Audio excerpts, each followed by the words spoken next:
The central government has roped in DRDO to probe the fires in electric two-wheelers manufactured by Ola and Okinawa. The Center for Fire, Explosive and Environment Safety will investigate the fire incidents which grabbed headlines last week. We're now joined by Chetan Bhutani.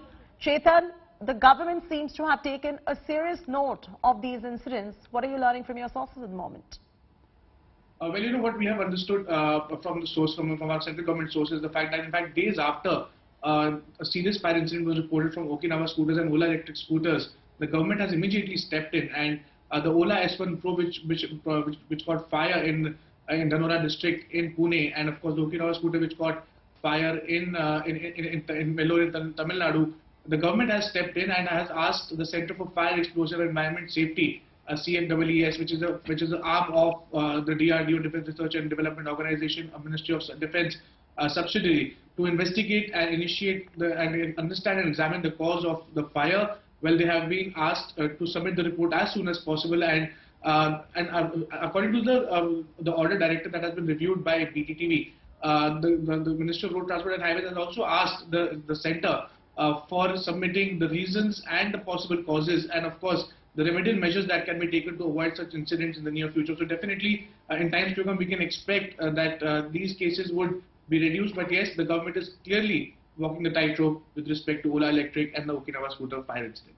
Private sector banks, Axis and HDFC Bank have signed agreements to acquire 15% stake each in India Debt Resolution Company Limited, IDRCL. Both banks announced that their first tranche of equity investment of 3 crore rupees each is expected to be completed by 31st March 2022. The Finance Ministry has informed Rajya Sabha that the government has not completed the process of due diligence of Bharat Petroleum Corporation Limited or BPCL. Transaction advisors will be inviting financial bids only after their due diligence is completed ahead of the proposed disinvestment.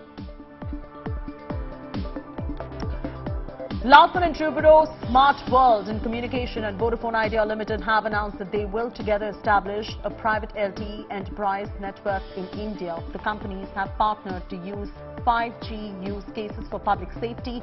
Smart and connected health is part of the government's 5G trials.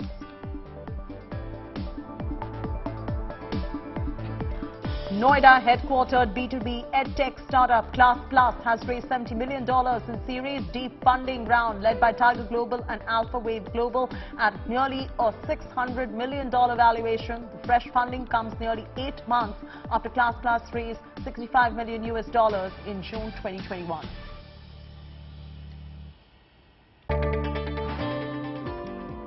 FedEx has appointed Indian-American Raj Subramaniam as the new Chief Executive Officer of the U.S. multinational courier delivery giant.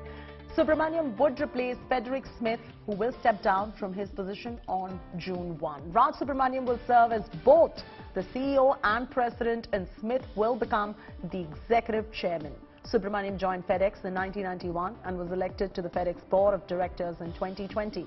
He will be maintaining his seat on the board. Originally from Trivandrum, he holds a bachelor's degree in chemical engineering from IIT Bombay, a master's degree in chemical engineering from Syracuse University, and an MBA from the University of Texas at Austin.